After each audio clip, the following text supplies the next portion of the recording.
Hey everyone, welcome to my first ever LTA movie club review. I've never done this before, it's really exciting. I've never done anything before on YouTube actually, so that's even more exciting.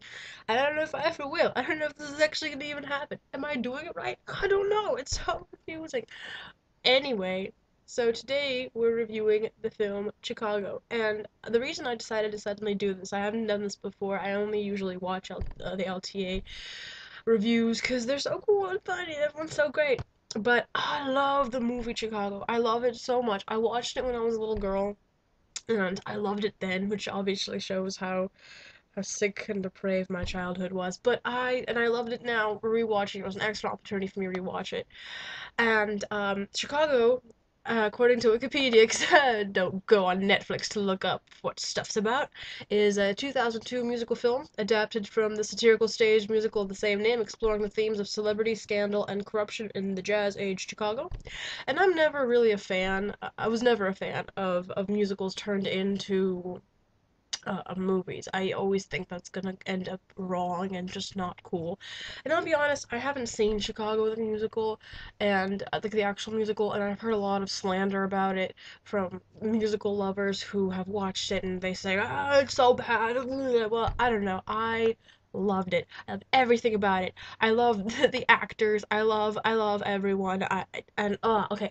So first of all, the storyline. I mean, you can't really credit the director with the storyline because it was already there. It was a musical before this happened, but the way that it's filmed, there's so much dynamic. The story continues, and there's so much happening from each side and side. And I actually really love how they incorporated the music into the film because you're not stuck with that feeling of why is everyone singing? Is this isn't Disney, Pocahontas, what? You're not stuck with that. It almost appears as if everything that's sung is sort of in her imagination, Roxy Hart's mind, because she wants to be this beautiful actress, so she imagines everyone around her singing like that princess from Enchanted. She sings everything so annoying, god. Anyway, and so it made it much easier for people who like common sense, or for the people who don't love singing and happiness, to accept this movie. And I love singing and happiness, so I loved it anyways. But that definitely was a big thing for me. Um, and the colors and how vibrant everything was and how everything kept going and Richard Gere tap dancing. Oh, like anyway. So what I loved the most was definitely the singing and the choreography. But to be honest, my favorite character there was Richard Gere. I love Richard Gere with a passion, and I have a feeling that Richard Gere, the older he gets, the sexier he becomes. Maybe I have an awkward old guy fetish. I don't know, but I love Richard Gere. I love how he looks in this film. I love how you can't. I, you can't really put him as a good guy, but you can't put him as a bad guy either. He's a good character. He's a bad character. There's a lot of sides to his character, and the way he plays him is fantastic. He has that like side smile, that and you're watching it and you're like, Richard Gere, you're so cute. I love you, Richard Gere. Marry me, maybe not. So definitely, to me, one that stood out the most way back when, and even now, he still takes the high pedestal as one of the best actors there. I'm not a fan of Renee Zellweger. Zell, Zellweger, I think. I'm not a fan of her. I don't like how she like always squints her eyes. Like there's everything's too bright. Like she has an eternal migraine and she has light phobia. And, I hate light, sunlight, get away. I don't like that. And but that's what it is. But I have to say, aside from Bridget Jones' Diary, where she wasn't squinting and was absolutely adorable and British, this is probably her best role, in my opinion. And I love her here. I honestly have nothing to say against her here. She has really nice legs. Um, hmm.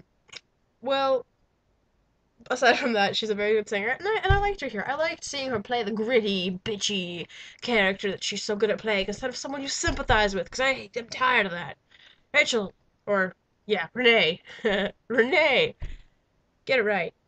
Renee, be evil more often, or not. I haven't seen her act in a while. Didn't know where she went. And of course, Catherine Zeta-Jones. Mm-mm-mm. From her Zorro days to her slutty, hoary, let's be actually nothing changed. Wow, nothing changed. She was slutty and hoary and awkward in Zorro too. No, in all honesty, I do love Catherine Zeta-Jones. I think she's beautiful. I think she was phenomenal in this film. I think she was absolutely spot on in this film. She played Velma so well, and Velma was such a dark. She was that dark, sexy character. You know, you imagine her with like that really long cigarette in her mouth, going, "Yes, darling," you know, somewhere to film noir. Oh God, I love her. I really miss her on the T-Mobile commercials. I don't like the new girl. I don't like the new girl. Something's wrong with her mouth. I don't get how her face works. Anyways, and of course Queen Latifah was there. Queen Latifah playing the matron. She was great. Queen Latifah too. And that scene where like to me Queen Latifah stands out the most because after she appears, there's that amazing scene that he had it coming. He got it. That scene. That song is so gets stuck in your heady. It just amazing how it gets stuck in your head. And you know, it got stuck in my head after I've seen it one time, and now it's stuck in my head forever. Mm, I don't know what to do with myself, honestly, but it's definitely the songs in there are phenomenal. The music is phenomenal, absolutely amazing. But again, you can't really credit anyone besides the original uh, mm, uh choreographers and the original uh composers. I don't know if the choreography is different from the play. Again, I haven't seen the play. It was choreographed by Rob Marshall. Oh, okay, there you go. It was directed and choreographed by Rob Marshall. Whoa, forget that.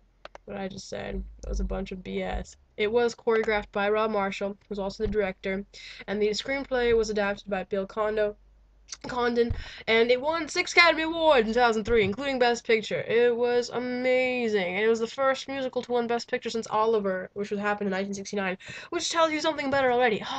Would I recommend it? Yes, I would, unless you really don't like musicals. But I'll be honest, my mom hates musicals. She can't stand them, and she really does like this film. I mean, she gives this film kind of, a lot of thumbs up. So I hope my bad camera quality and sound quality and runny nose and all that stuff didn't take away from this review. I'd be thrilled if it actually gets used, and if it doesn't, I'll still feel cool about myself because I made the effort. Effort. And, yeah, watch it. Watch it if you like singing. Watch it if you don't like singing. Watching it if you like Richard Gere. If you don't like Richard Gere, there's something wrong with you because he's beautiful. So gorgeous. I don't even know how to just he's so gorgeous. So yeah, hope I did this place justice. It was dandy to to to do a little review. Maybe I'll do some more later.